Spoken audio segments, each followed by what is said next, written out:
Vamos a continuar con nuestro estudio de grafos y vamos a empezar a agregar las últimas cosas que necesitamos para poder encarar los primeros ejercicios de la guía de teoría de grafos.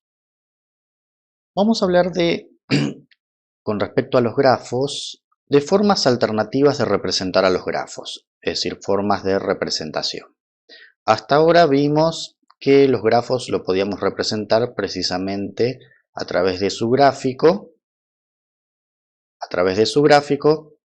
y a través de la tabla de la relación de incidencia. Es decir, hasta ahora tenemos la primera forma de representación que ya hemos usado, es el gráfico precisamente dicho. La segunda es la tabla de la relación de incidencia, delta en el caso que sea un grafo o gamma en el caso de que sea un dígrafo. Para traerlos a su mente, supongamos que tenemos este grafo con los vértices B1, B2, B3, B sub 4 y supongamos que tenemos esta arista aquí, las aristas que se llamen A, B, C y D. Entonces, bueno, esta correspondería a la forma de representación 1, que es el gráfico, perdón, y la tabla de la relación de incidencia en este caso estaría dada por la siguiente manera. Entonces aquí tendríamos A sub i que pertenece al conjunto de aristas, y aquí tendríamos la imagen de acuerdo a la eh, relación de incidencia de esa arista A. Perdón, A sub i porque es la genérica. Bueno, entonces aquí tendríamos para la arista A le corresponde el subconjunto formado por B1 y B2, pues esos son los dos vértices sobre los que incide. Para la B tendríamos B2 y B3. En realidad, cuando es un grafo no interesa el orden, podríamos haber escrito también B3 y B2. Para C es B2 con B4. Y por último, para D sería B3 con B4. Entonces, esta era la forma de representación 2, que es la tabla de la relación de incidencia. Ahora vamos a ver tres formas nuevas en las que podemos representar además un grafo, que van a ser útiles en distintos contextos, ¿sí? Como en todas las cosas, cuando hay alternativas de uso, como en este caso las formas de representación, cuál me conviene en cada caso dependerá del uso que le voy a dar al grafo. Otra que se puede utilizar es la que se llama listas de adyacencia. Entonces, primero que nada, recordemos que dos vértices se llamaban adyacentes cuando estaban conectados por una arista. Entonces, lo que se hace es, para cada vértice, para cada U que pertenece a B, se da el listado de vértices adyacentes a él. Entonces, la manera de aplicarlo a este grafo, que estamos trabajando sería la siguiente. Vamos a hacer así. Entonces vamos a colocar aquí. Entonces, en este caso vamos a tener el elemento que pertenece al conjunto de vértices, y acá vamos a colocar la lista de adyacencia de U. Entonces, para el vértice B1, el único que está conectado directamente con B1 es B2. Para B2, B2 está conectado con B3, con B1 y con B4, con B3, con B1 y con B4. En realidad podrían estar puestos en cualquier orden. Luego B3 está conectado con B4 y con B2, ¿sí? O sea, me estoy fijando con aquellos que son adyacentes, es decir, los que están conectados directamente por una arista. Y por último, para B4 tendríamos en este caso B2 y B3. Entonces esa sería la representación del grafo mediante listas de adyacencia. Un detalle importante es que esta lista de adyacencia solamente se puede utilizar para grafos sin aristas paralelas. Sin aristas paralelas. Sin aristas paralelas, pues ¿cuál es el problema? Que a diferencia de las otras dos formas de representación anteriores, fíjense que aquí las aristas no intervienen. Entonces, si hubiese, por ejemplo, dos aristas paralelas entre B2 y B4, una C y una E que aquí no está en realidad, en la lista de adyacencia de B2, por ejemplo, el B4 aparecería una sola vez y se perdería la información de las dos aristas. Entonces, esta forma de representación se utiliza principalmente para grafos sin aristas paralelas, ¿sí? La ventaja que tiene esta forma de representación es que es relativamente sencilla de implementar en una computadora mediante una serie de listas, que es una estructura que tienen muchos lenguajes de programación, y punteros. Bueno, la cuarta forma de representación, que es probablemente una de las que más vamos a utilizar junto con el gráfico o la tabla, es la matriz de adyacencia. Entonces, en el caso de la matriz de adyacencia,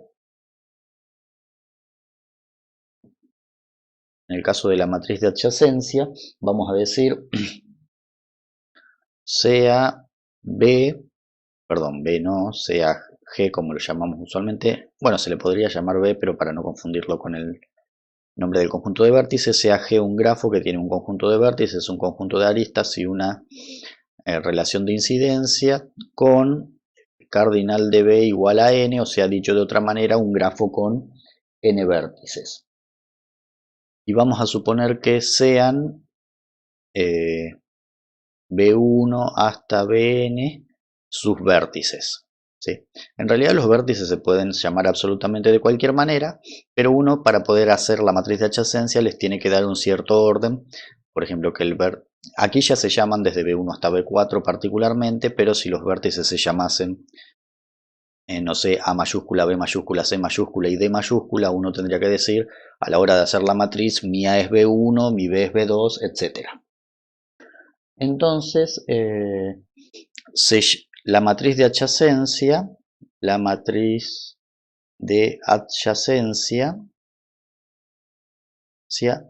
es la matriz A igual a,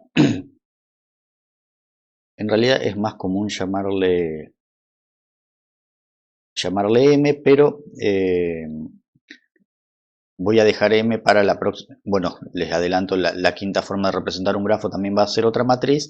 En general los libros suelen usar M para las dos, lo cual presta cierta confusión. Para distinguirlas, a esta le vamos a poner A de adyacencia, A sub i j, que es una matriz de n por n, es decir, tiene tantas filas y columnas como es cuadrada y tiene tantas filas y columnas como vértices tiene el grafo, tal que. ¿Y cómo se construye esa matriz?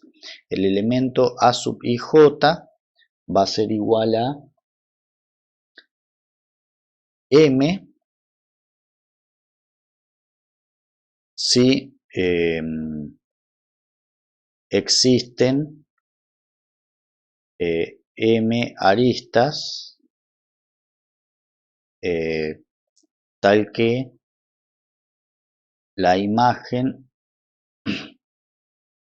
si existen M aristas tal que la imagen de la relación de incidencia conecta el vértice I con el vértice J y 0 en caso contrario. Otra manera que muchas veces suelen encontrar esta definición es decir que existe una arista de multiplicidad m, sería equivalente a decir que entre los vértices b sub i y b sub j existen m aristas paralelas.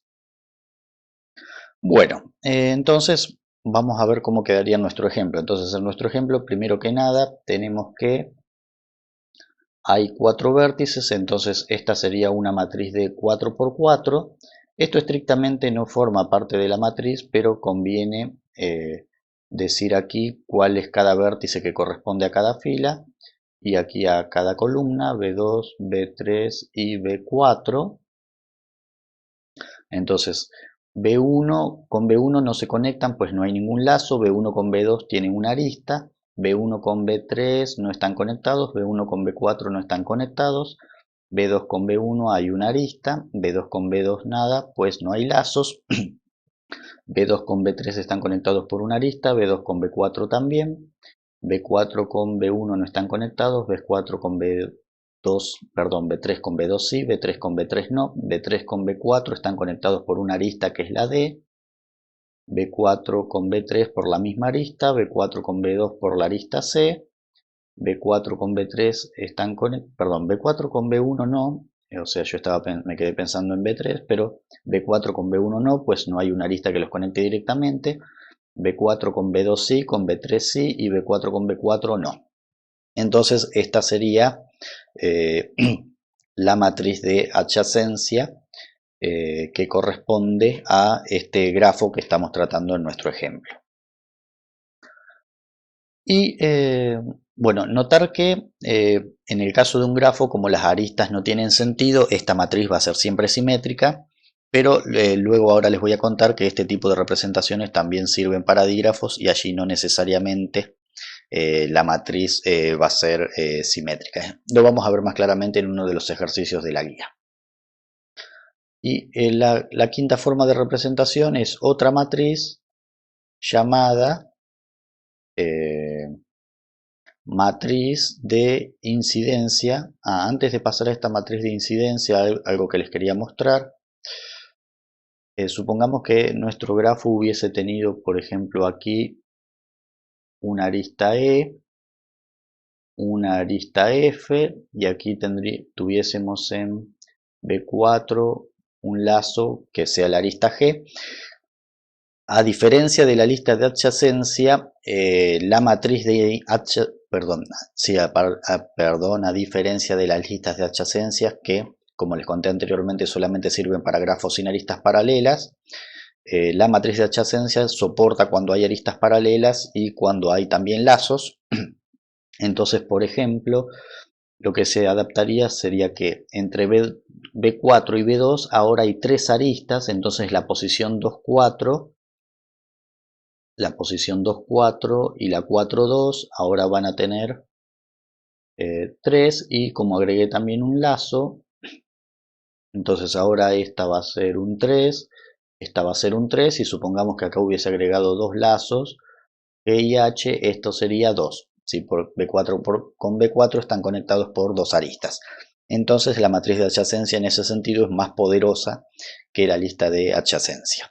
Bueno, y la matriz de incidencia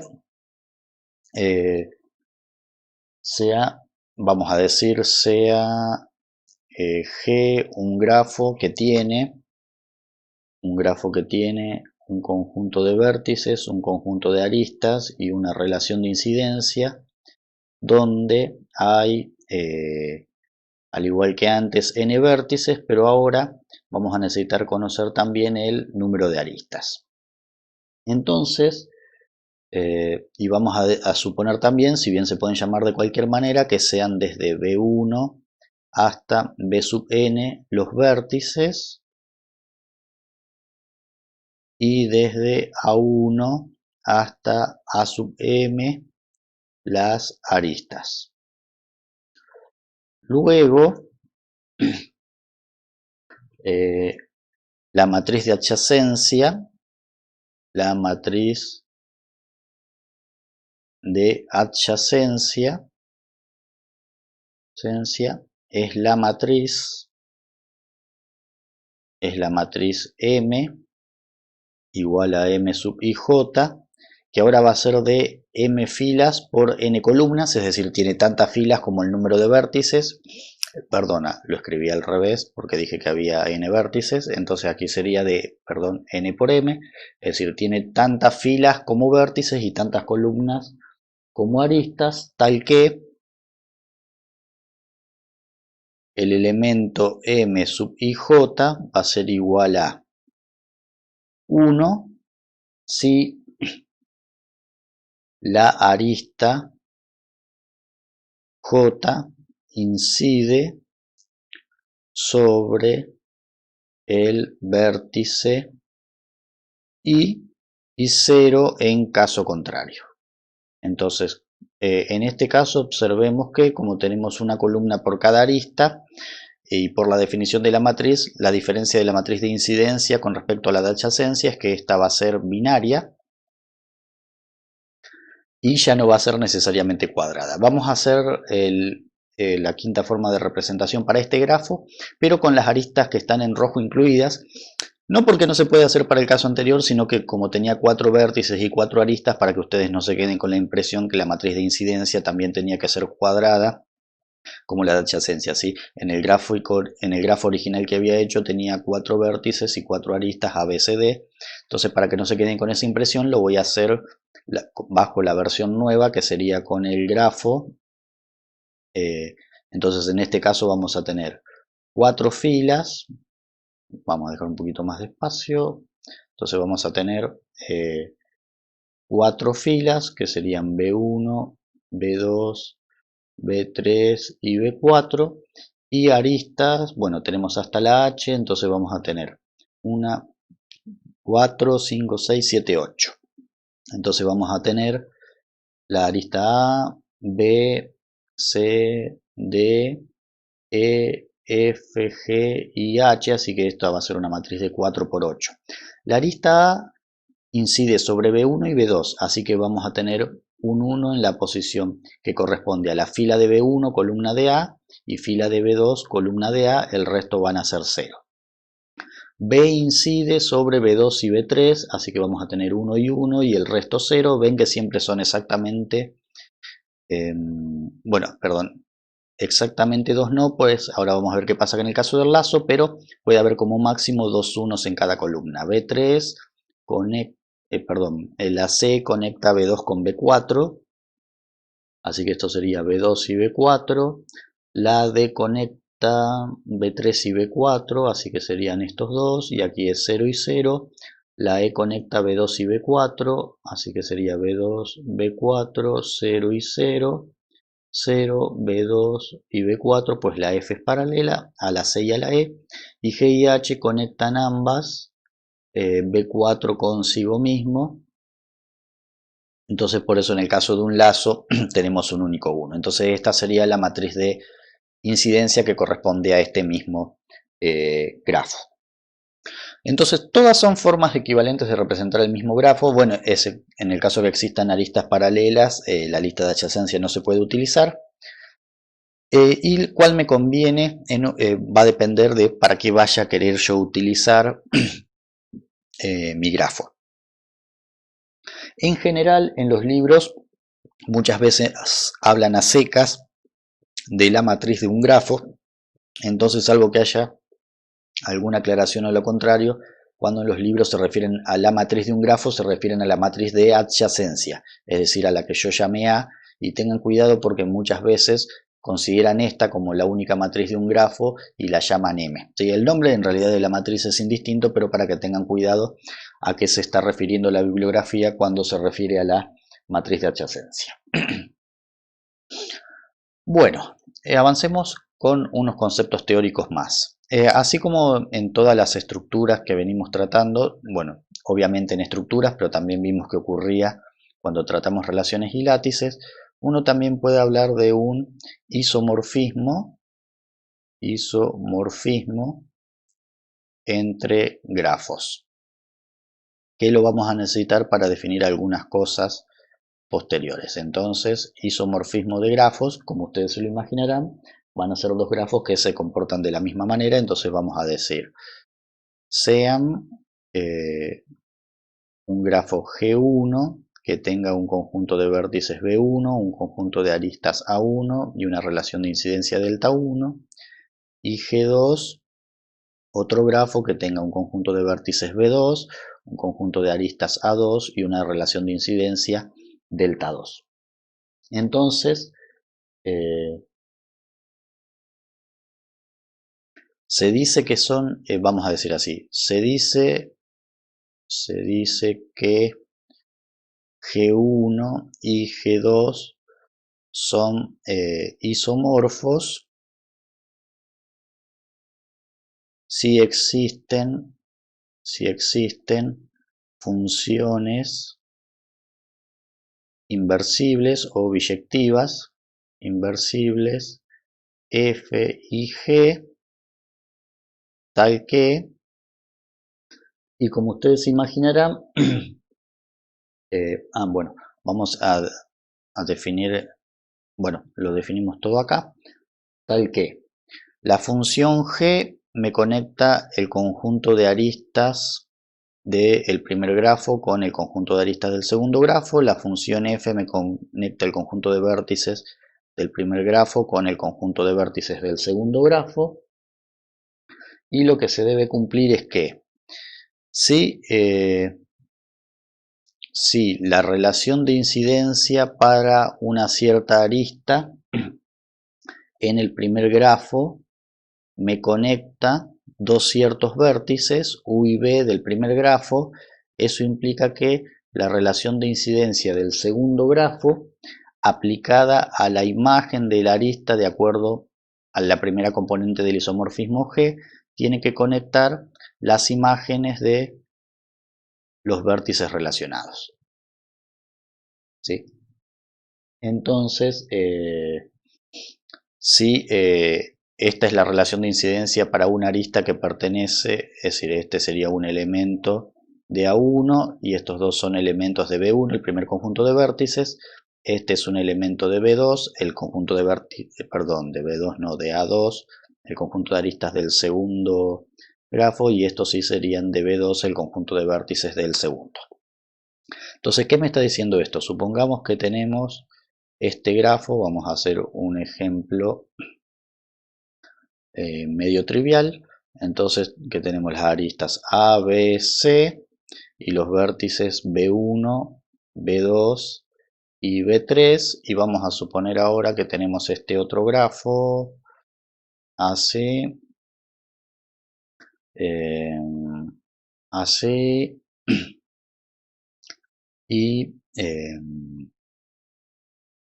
por ejemplo AC. Entonces vamos a suponer que estos vértices se llaman A mayúscula, B mayúscula y C mayúscula, y las aristas se llaman R, S y T. Entonces creo que más allá de la forma en que están dibujados, creo que es bastante fácil de ver que los vértices que tienen el lazo serían equivalentes entre sí, es decir, el vértice B3 con el vértice C mayúscula. Esta arista C sería equivalente a la arista T, entonces este B sería equivalente a este S, así que el A sería equivalente a B2 y el B sería equivalente a B1. Entonces uno establece, entonces si este es G1 y este es G2, entonces uno puede decir que G1 y G2 son isomorfos, ya que existen las siguientes funciones. Una función primero, esta sería la tabla de G, que me hace corresponder elementos del primer conjunto de aristas con elementos del segundo conjunto de aristas. Entonces dijimos que la primera, que era fácil de identificar, era el lazo. La arista T correspondía a la arista C minúscula. Luego la arista S corresponde a la arista B y la arista R corresponde a la arista A. Y luego en el conjunto de vértices, bueno, fíjense que esta función es biyectiva, pues a cada elemento del conjunto de partida, que sería 1, le corresponde una y solo una imagen, y además el conjunto de llegada coincide con la imagen. Si la imagen es RS y T, y A2 es precisamente RS y T. Y algo similar va a pasar con los conjuntos de vértices. Aquí vamos a tener B1 y B2. Entonces dijimos que el vértice C mayúscula del segundo grafo corresponde al vértice B3 del primero, el vértice B2 corresponde al A y el vértice B1 corresponde al B. Entonces de esa manera esta también es biyectiva por los mismos motivos que la anterior. Entonces luego G1 y G2 son isomorfos por este isomorfismo. Para ver un ejemplo de qué es lo que quiere decir esto, ¿sí?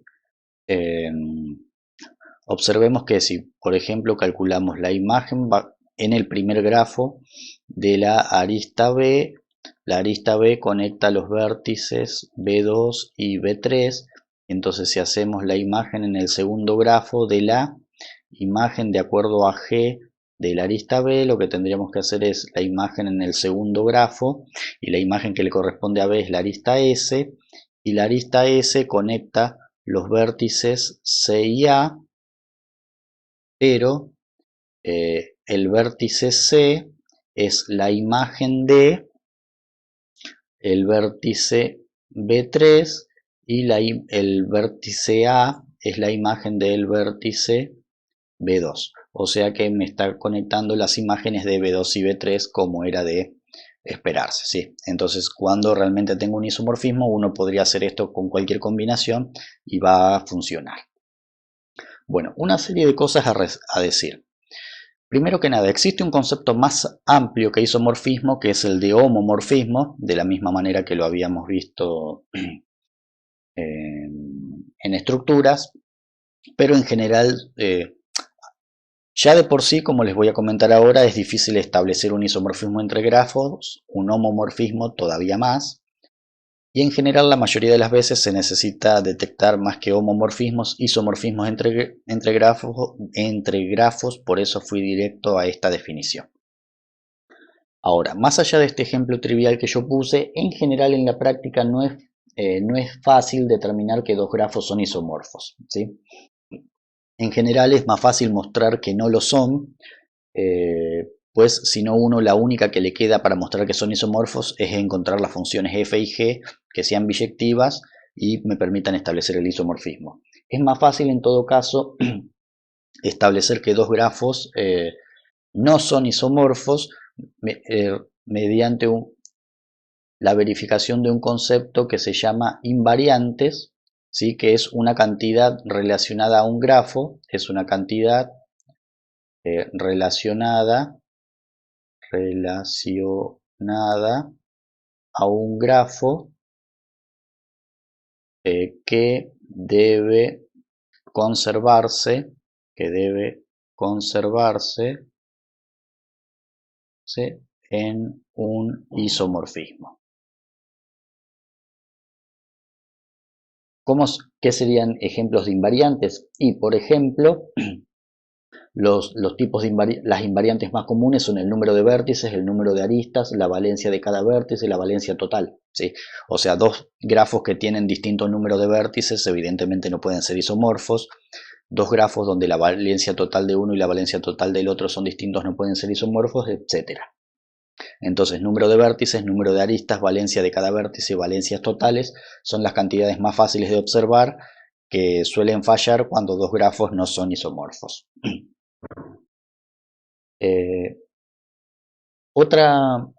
Y un último consejo entre comillas.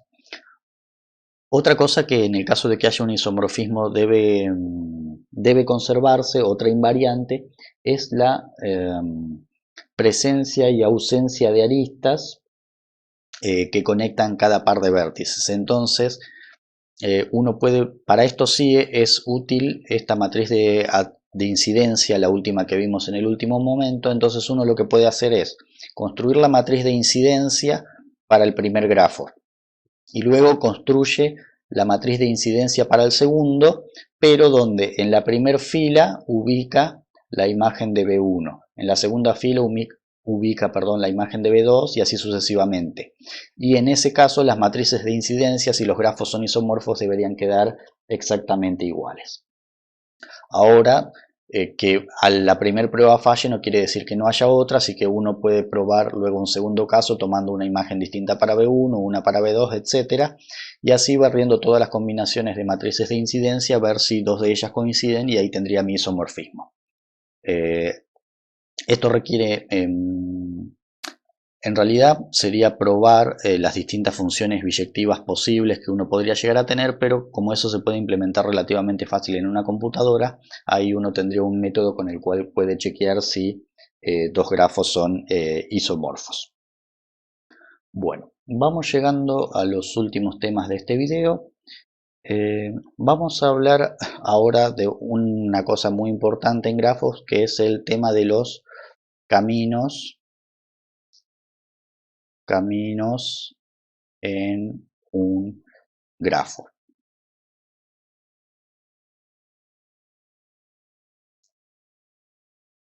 Entonces, bueno, primero que nada voy a hacer un grafo de ejemplo para poder hacer, a ver, vamos a suponer que aquí tenemos B2, este sería B2, este sería B3, este sería B4, este sería B5, vamos a suponer que aquí hay una lista paralela, vamos a suponer que aquí tenemos que aquí tenemos un lazo,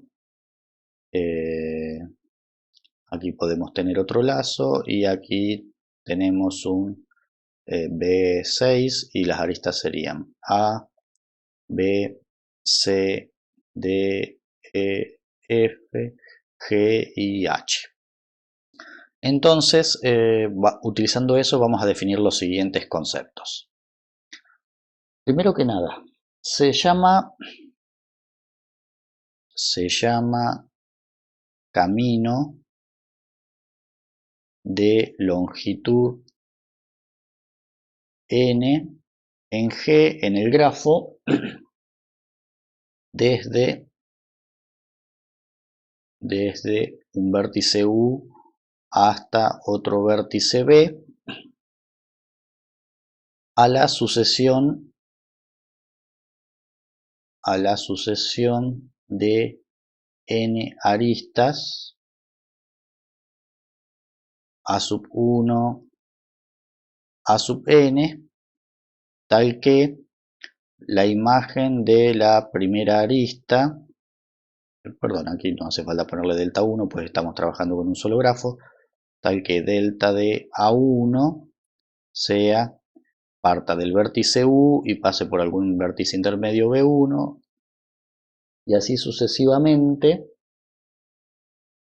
hasta que la última arista lo que me hace es conectar a sub n, lo que me hace es conectar un cierto vértice n-1 con el vértice B al que quiero llegar. Entonces, por ejemplo, supongamos que hacemos el camino que hace B, C, D y E.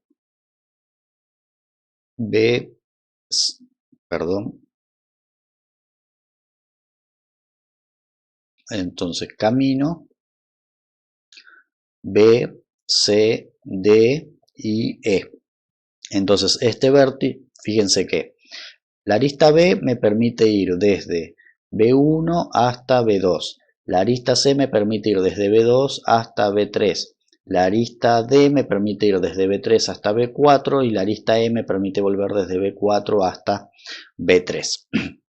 Entonces este sería un camino de longitud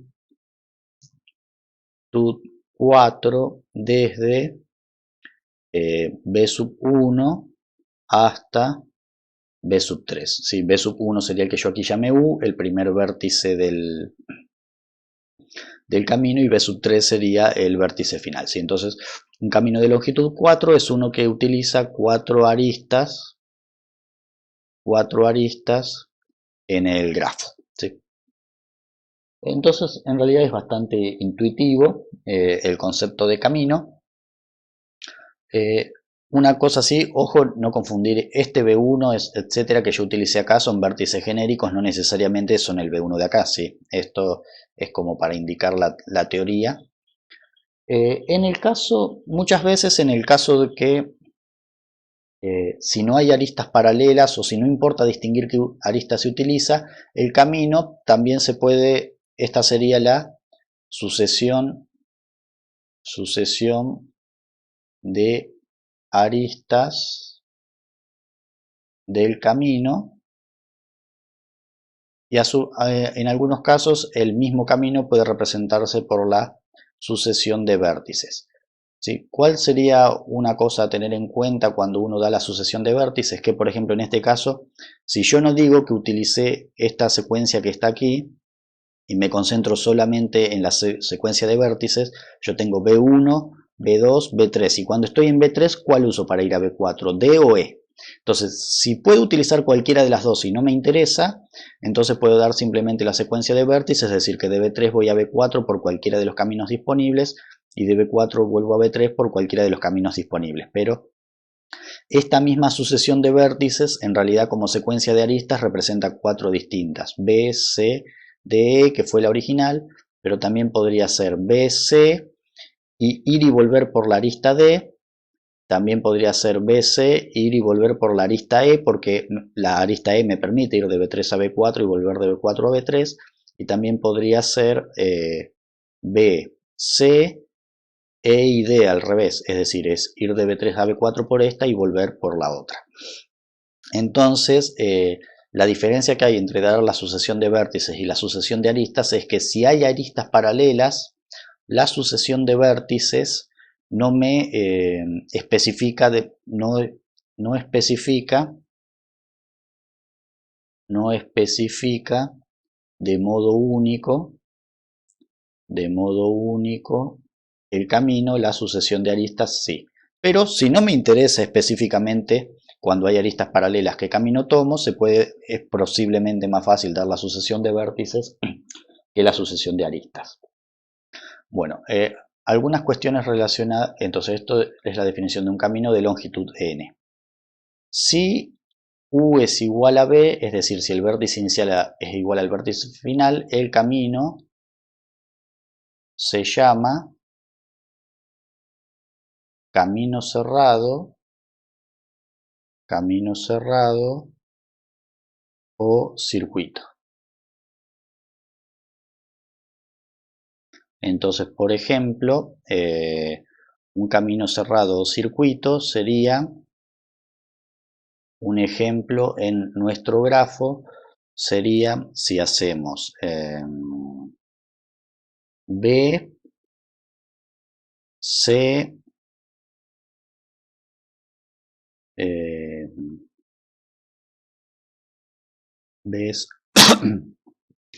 BC, G. Y aquí me doy cuenta que a una de las aristas me faltó poner un nombre, H, I. BC, G, I.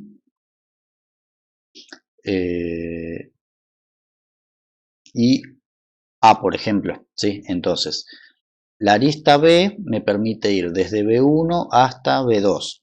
La arista C me permite ir desde B2 hasta B3. La arista G me permite ir desde B3 hasta B5. La arista I me permite ir desde B5 hasta B1. Y la arista A me permite ir desde B1 hasta B1. Entonces, como el primero y el último vértices son iguales, eso sería un ejemplo de camino cerrado o circuito.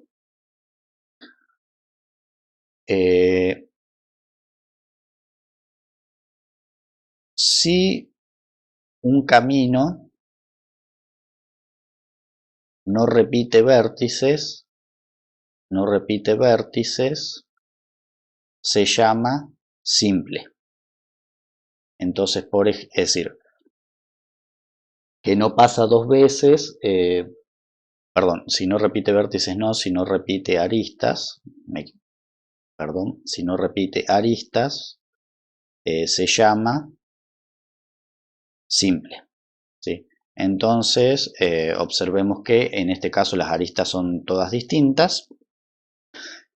Fíjense la diferencia entre observarlo en la secuencia de vértices y la secuencia de aristas. Cuando este camino como secuencia de vértices lo recorremos con esta secuencia de aristas o esta secuencia de aristas, sería un camino simple, pero si lo utilizamos con esta secuencia de aristas o esta secuencia de aristas no, pues tendría aristas repetidas, ¿sí? Pues haría B, C, D, D, ahí repetiría aristas, o B, C, E, ahí repetiría aristas.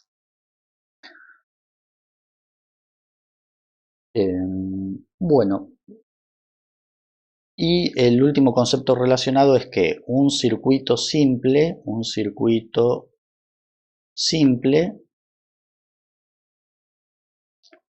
que no repite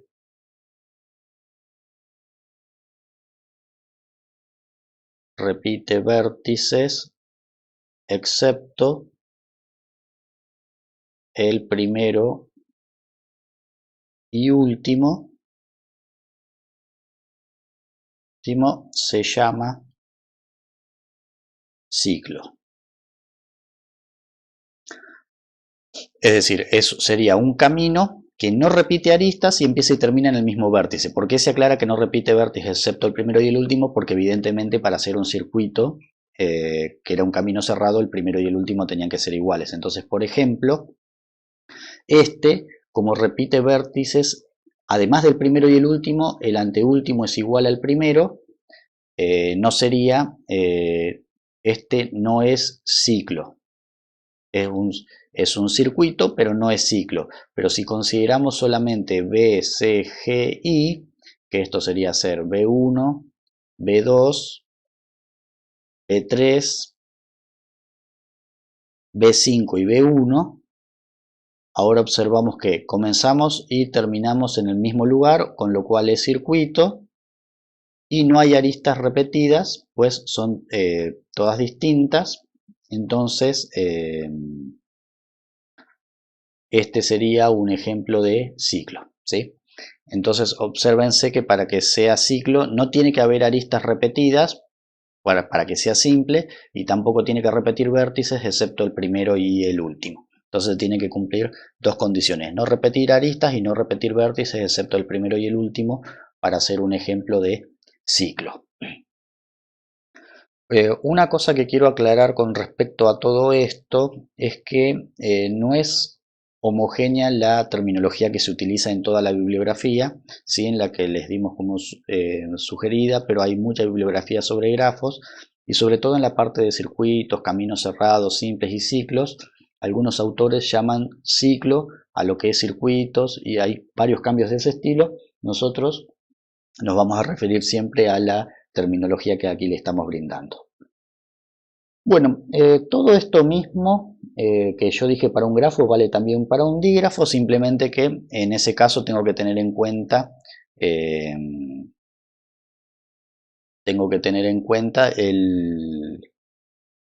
sentido, no me salía la palabra, el sentido de las aristas. Por ejemplo, si esta arista fuese así y esta arista fuese así, ¿sí? Este sería un lazo, este sería un lazo, esta va para aquí, esta va para allá, esta viene para acá, esta viene para acá y esta viene para acá, por ejemplo. Entonces, por ejemplo, el camino BCDE aquí no se podría aplicar porque voy de B1 a B2, pero la C ya no sale de B2 a B3, sino que viene de B3 a B2, ¿sí? Entonces, lo que hay que tener en cuenta en un dígrafo, aplica todo lo dicho hasta aquí, pero lo que hay que tener en cuenta es el orden de las aristas, que eso viene dado por el hecho de que cambia la relación de incidencia delta por la relación de incidencia gamma, donde importa el orden de los vértices que son imagen de cada una de las aristas. Entonces, en realidad aquí lo que hay que cambiar esto es por par ordenado. Entonces, donde la primer componente del primer par sea U y la última componente del último par tiene que ser B, que es hasta donde yo quiero llegar. Pero después el resto, la longitud es el número de aristas utilizadas. Si empieza y termina en el mismo vértice es un camino cerrado o circuito. Si no hay aristas repetidas se llama simple, y si no hay aristas repetidas y los vértices son todos distintos excepto el primero y el último, se llama ciclo. Bueno, un concepto relacionado con todo esto es el de conexidad.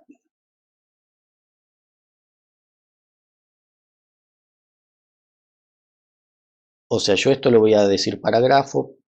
Primero, un grafo se llama conexo si existe un camino de cualquier longitud, camino entre cada par de vértices. ¿Sí? No estoy diciendo no solamente una arista, sino puede haber un camino entre cada par de vértices. ¿Sí? Volvamos, bueno, vamos a hacer un ejemplo distinto. Veamos un ejemplo de cuando no es conexo. Supongamos que tenemos el grafo que tiene B1, B2, y aquí tenemos B3, B4, B5 y B3. Entonces este grafo no es conexo, pues no hay camino entre, por ejemplo, bueno, yo pongo B1 y B3, pero hay varios ejemplos donde no hay caminos, no hay camino entre ninguno de estos dos vértices con ninguno de estos tres. Otro ejemplo típico donde no habría conexidad es cuando un grafo tiene un vértice aislado.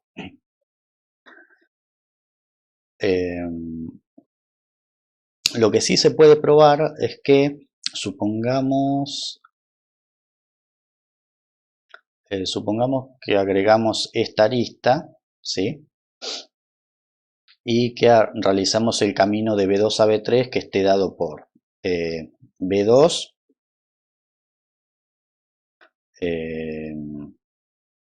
B1, B3, B2, B1, B3, B4, B5 y B3. ¿Sí? Es más, vamos a hacerlo más obvio todavía. Vamos a poner B1, no, este comenzaba en B2, B1, B3, B4, B5, B4, es decir, B4, B5, B4 y B3. Entonces, el efecto en esto de este camino es ir desde B2 hasta B3. Y fíjense que podríamos haber hecho B2, B1, B3 sin hacer todo este recorrido extra. Entonces, en un grafo se puede probar que si un grafo es conexo, que luego lo vamos a hacer en un ejercicio, si existe un camino entre un determinado par de vértices, siempre se puede utilizar entre ese par de vértices un camino que sea simple. Es decir, sin aristas ni vértices repetidos intermedios. Cuando pasamos a hablar de dígrafos, ya el tema de la conexidad no es tan clara. Entonces, en el caso de un dígrafo, en un dígrafo, G es conexo si para cada U y B que pertenecen al conjunto de vértices existe un camino dirigido, es decir, considerando el sentido de las aristas, un camino dirigido de U a B y de B a U. Es decir, la condición de conexidad en un dígrafo es bastante restrictiva, pues me pide caminos en los dos sentidos. Vamos a poner un ejemplo. Supongamos que tenemos este dígrafo de B1 a B2, de B2 a B3, de B2 a B1, de B2 a B1 y listo. ¿Sí? Supongamos que tenemos este dígrafo. Entonces, tenemos de B1 a B2 hay un camino, de B2 a B1 también. De B1 a B3 hay un camino, pero no hay uno de B3 a B1. ¿Sí? Entonces, no es conexo, pues hay camino de B1 a B3, pero no de B3 a B1. Pero existe en los dígrafos, como esta es una condición muy restrictiva para un dígrafo, lo que sí muchas veces se considera es una condición más débil, que es la siguiente. Un dígrafo se llama débilmente conexo, vamos a escribir más prolijo que ya no se entiende la letra. Entonces una condición más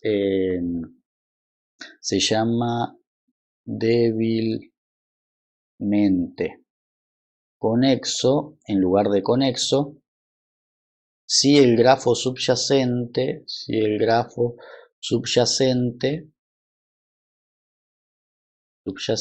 es conexo. Entonces vamos a ver algunas aplicaciones en el futuro donde si bien estamos trabajando con dígrafos, nos interesaría que hubiese un camino en el grafo subyacente. Entonces el grafo subyacente de este, recuerden que era tomar los vértices B1, B2 y B3, dibujar la misma cantidad de aristas pero sin sentidos. Entonces si este es G, este sería G', grafo subyacente a G. Entonces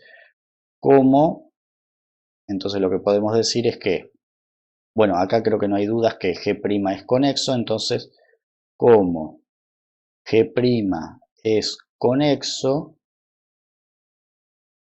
G, el dígrafo original, G, el dígrafo, es débilmente conexo, ¿sí? Entonces, en general es difícil que un dígrafo sea conexo, pero en algunas aplicaciones con que sea débilmente conexo, que es cuando el grafo subyacente es conexo, que es más sencillo, alcanza. Bueno, y finalmente, para cerrar este video,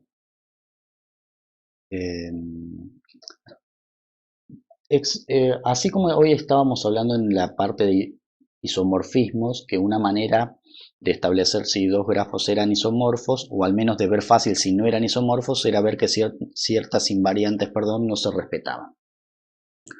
Entonces, algo que sí se puede probar es que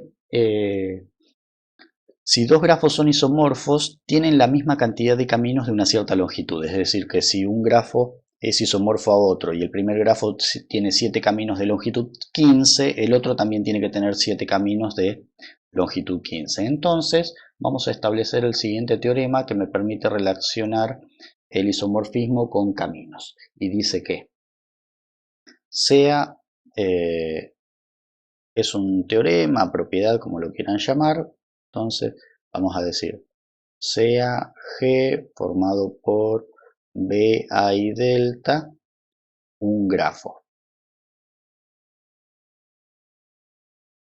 Sea A la matriz de adyacencia de G. La matriz de adyacencia, recuerden, es entre las cosas que vimos hoy, la que era cuadrada y la que me establecía la cantidad de aristas que conectaban cada par de vértices, ¿sí?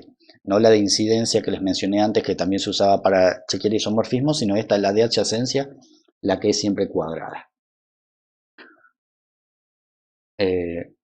Respecto a un ordenamiento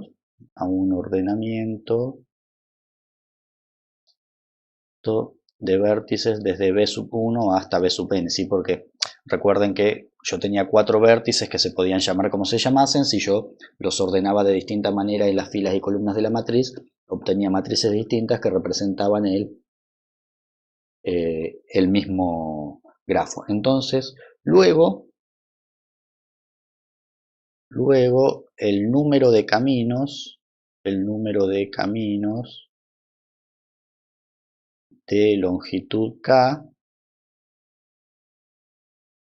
entre B sub I y B sub j, dos vértices particulares, está dado por la posición ijésima de la matriz A elevado a la K. Bueno, y esto es algo realmente novedoso, o sea, no lo vamos a probar, está justificado en la bibliografía, en realidad es un poco complejo, pero es un hecho realmente sorprendente que si A es la matriz de adyacencia de un grafo, en cierto modo también tiene algo de intuición, porque la matriz de adyacencia, como me dice la cantidad de aristas que conectan cada par de vértices, y una arista corresponde a un camino de longitud 1, entonces la matriz de adyacencia me estaría diciendo la cantidad de caminos de longitud 1 que conecta cada par de vértices. Entonces lo sorprendente es que la matriz A al cuadrado me dice la cantidad de caminos de longitud 2 que conecta cada par de vértices. La matriz A a la 17 me dice la cantidad de caminos de longitud 17 que conecta cada par de vértices. Bueno, esto entonces, como les dije antes, si dos grafos son isomorfos, tienen que tener la misma cantidad de caminos de una cierta longitud entre cada par de vértices. Entonces, el cálculo de las potencias de la matriz de adyacencia me ofrece una manera más sencilla que andar haciendo las pruebas en el dibujo, ¿sí? Puedo calcular las potencias de la matriz, que incluso se puede implementar un algoritmo bastante sencillo en una computadora para chequear las cantidades de caminos de una cierta longitud entre cada par de vértices. Entonces esto me ofrece una técnica adicional con la que yo puedo intentar descubrir isomorfismos, o más fácilmente cuando no hay un isomorfismo entre dos grafos determinados. Y también vale la pena aclarar que este teorema sin cambios también vale para dígrafos, pero donde recuerden que en ese caso la matriz de adyacencia, la variación que tiene es que si bien se construye de la misma manera y si bien es cuadrada, ahí no necesariamente es simétrica como en el caso del grafo. Ejemplos de estos vamos a hacer en los ejercicios de la guía que vamos a comenzar a hacer a partir del próximo video.